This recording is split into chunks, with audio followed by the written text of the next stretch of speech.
Olá, primeiro ano, bem-vindos a mais uma aula.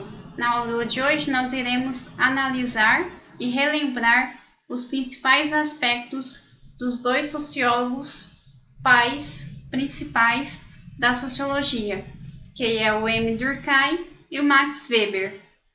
O Émile Durkheim é um francês que nasce em 1858 e falece em 1917, e Max Weber é um alemão que nasce em 1864 e falece em 1920.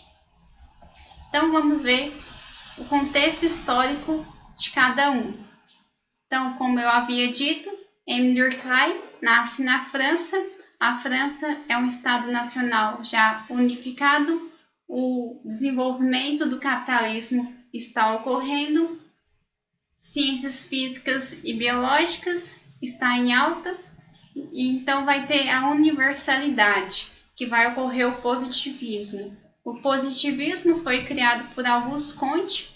Émile Durkheim vai ser o seguidor, o discípulo de Auguste Comte. Émile Durkheim também vai ser positivista, e o positivismo queria analisar as ciências humanas igual às ciências naturais. Tanto é que a sociologia, antes de se chamar sociologia, chamava física social. Mas não tem como analisar as ciências humanas da mesma forma que se analisa as ciências naturais, já que as ciências humanas é uma ciência dinâmica, não é uma ciência parada, estática, em si uma ciência que está em constante mudança e transformação. Vamos ver um pouquinho do contexto histórico agora do Weber. Weber, então, nasce na Alemanha, ele é um alemão. A Alemanha já está em processo de fragmentação política, o capitalismo é um capitalismo tardio, as ciências humanas estão em desenvolvimento, então existe uma diversidade. E ele vai trabalhar com um idealismo. Ele sabe que existe uma distinção entre as ciências humanas e as ciências da natureza. Vamos ver as principais características de Durkheim e Weber. Durkheim, então, é positivista, ele utiliza-se do positivismo, a história como um processo universal. Ele vai utilizar da generalização e também da comparação das sociedades. Já Weber é um idealista, ele utiliza do idealismo. Ele vê a história como um processo de formação social e, por isso, a sua especificidade. Vamos ver também o objeto de estudo do Durkheim e do Weber. Durkheim tem como objeto de estudo o fato social e tem como método a explicação desse fato social. Já Weber tem como objeto de estudo a ação social, e o seu método se dá através da compreensão social. Vamos ver os principais conceitos de cada um. Durkheim vai trabalhar então com o conceito de coerção social, consciência coletiva, divisão social do trabalho, solidariedade mecânica e orgânica, anomia e caso patológico.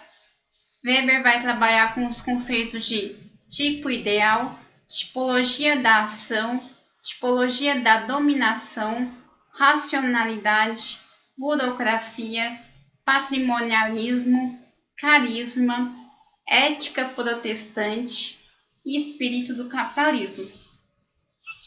Vamos ver as principais obras de cada um.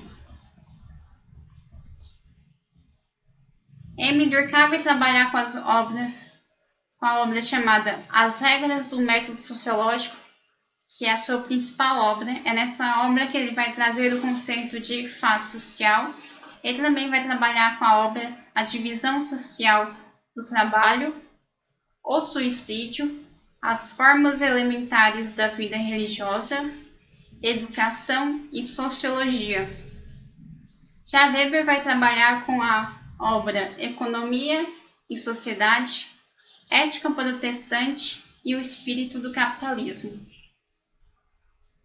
Vamos ver o objeto da sociologia do Durkheim e do Weber.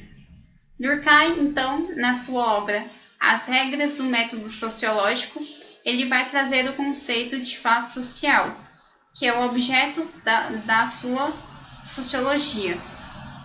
Então, o que seria o fato social? O fato social é toda maneira de fazer, fixa ou não, suscetível de exercer sobre o indivíduo uma coação exterior, ainda que é geral no conjunto de cada sociedade, tendo ao mesmo tempo existência própria, independente de suas manifestações individuais.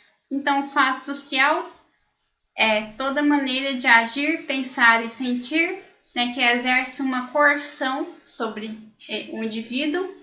Essa coerção é um conceito do M. Durkheim, no qual o indivíduo então vai se sentir pressionado a agir de determinada forma, embora ele não queira, já que é algo coercitivo e exterior que independe da sua vontade.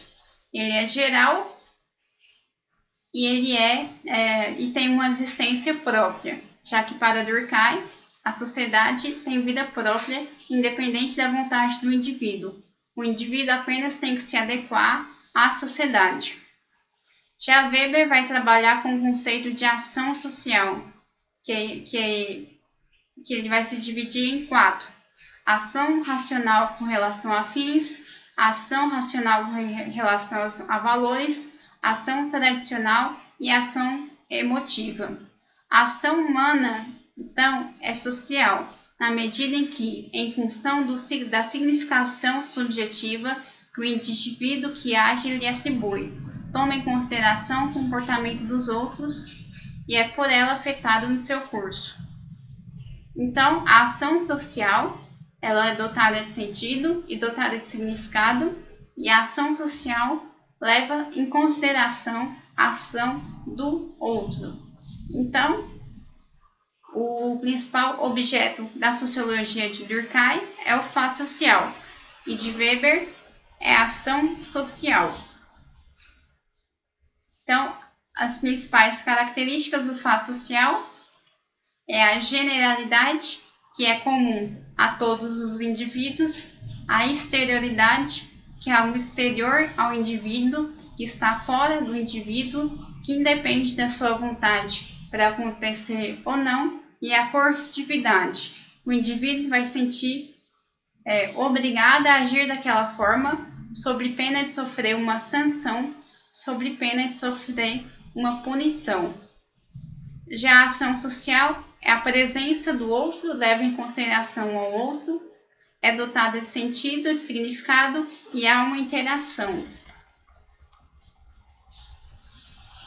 Vamos ver a função da sociologia de Durkheim e de Weber.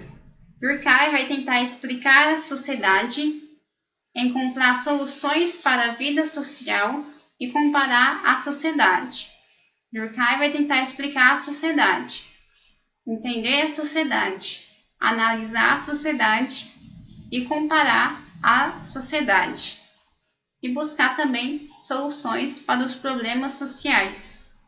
Já Weber vai investigar a ação social e ressaltar os elementos mais gerais de cada fase do processo histórico da sociedade.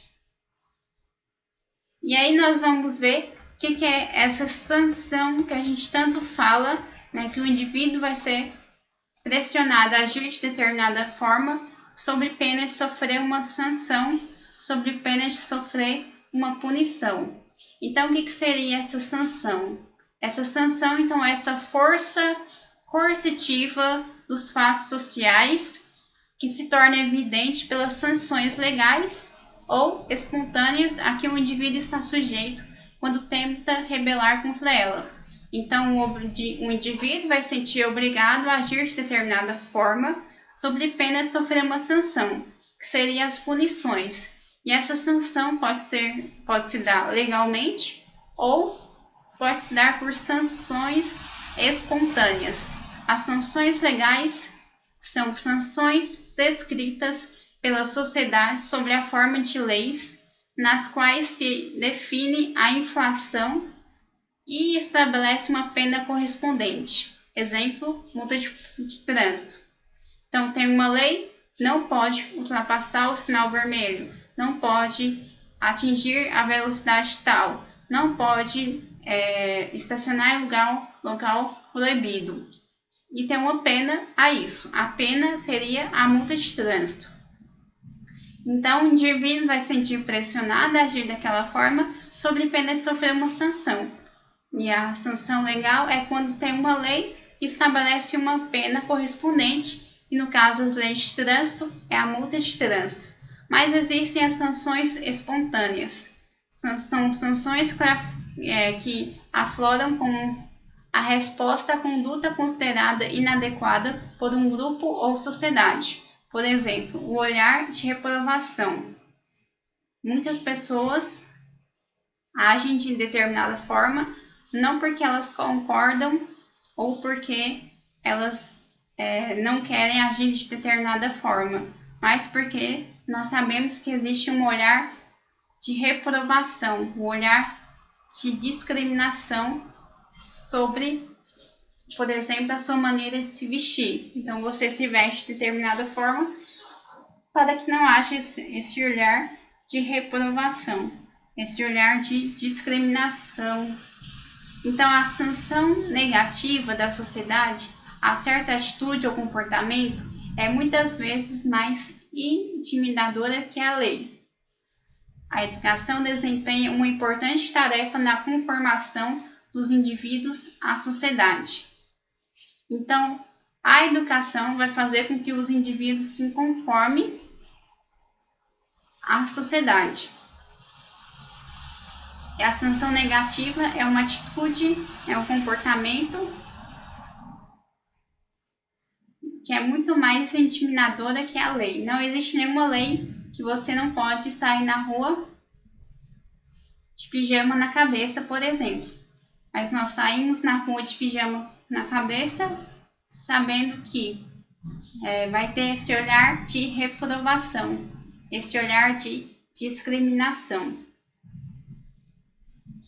E aí, Weber, vamos ver um pouquinho sobre Weber. Weber vai falar das ações sociais. A ação social, então, tem uma motivação, ela é dotada de sentido e valor. Então, vai ter essa relação social, o sentido em que tem que ser compartilhado. Weber, então, vai fazer esse compartilhamento das ações sociais, que é levado em consideração a sociedade como uma totalidade constituída de múltiplas interações sociais. Então, A vai interagir com B, B vai interagir com outro B, né? Então, as ações sociais é dotada de sentido e de significado que deve levar em consideração as ações múltiplas dos outros indivíduos. O método da sociologia de Durkheim vai ser a explicação social, de Weber vai ser a compreensão social. Vamos ver a metodologia de Durkheim. Durkheim vai dizer que o cientista social deve analisar os fatos sociais como coisas. Isto é, como se os objetos que existem independente das nossas ideias e vontades. Coisas porque é como se fosse uma coisa que está fora do indivíduo, que existisse independente das nossas ideias e vontades, para que nós não influenciemos através do nosso senso comum no seu objeto de estudo, que é a sociedade. Então, Durkheim vai falar da neutralidade. A explicação científica que existe que o pesquisador tem uma certa distância e neutralidade em relação ao objeto estudado. Então, para Durkheim, o indivíduo deve ter uma neutralidade no seu objeto de estudo.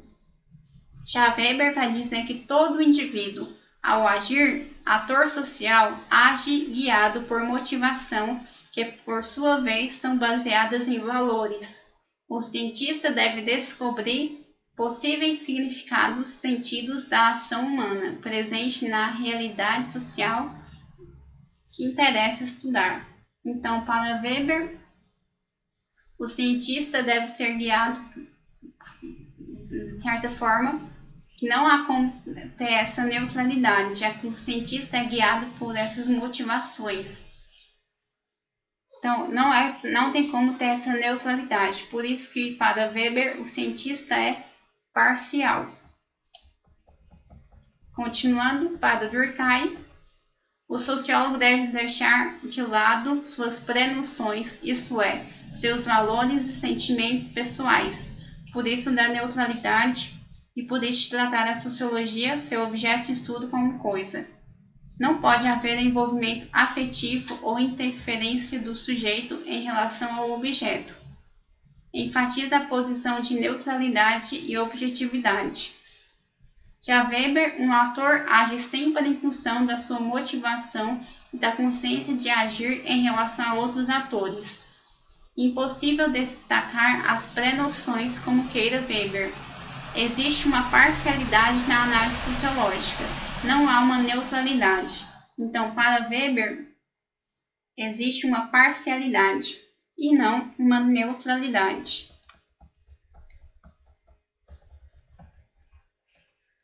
Durkheim vai falar da consciência coletiva. Então, a consciência coletiva é objetiva, não vem só de uma pessoa, né? É do todo, é exterior, é o que a sociedade pensa. Então, a consciência coletiva é o que a sociedade pensa, age de forma coletiva. É, de certa forma, a moral vigente da sociedade. Então, a consciência coletiva é a moral da sociedade. A consciência coletiva se manifesta nos sistemas jurídicos, nos códigos legais, na arte, na religião, na crença, nos modos de sentir, nas ações humanas. Existe difundida na sociedade e é interiorizada pelos indivíduos. E então a consciência coletiva é a moral da sociedade. Ela está difundida na sociedade e ela é interiorizada pelos indivíduos, já que para Durkheim a sociedade prevalece sobre os indivíduos. A sociedade é coercitiva e a consciência coletiva é a moral vigente, então, da sociedade. Weber vai falar do tipo ideal. É um instrumento de análise proposto por Weber para a compreensão das ações sociais. Na construção de um tipo ideal, o sociólogo seleciona aspectos da ação humana que considera culturalmente relevantes para o estudo e faz seguindo seus próprios valores. É uma construção teórica abstrata, tipo ideal igual tipo puro. E aí ele vai analisar a sociedade através das ações sociais. Então nós vimos aqui algumas das principais ideias do M. Durkheim e do Max Weber, esses dois grandes sociólogos, os pais fundadores da sociologia. Nós podemos perceber que eles pensam de maneiras distintas. Qualquer dúvida, me envie e até a próxima aula.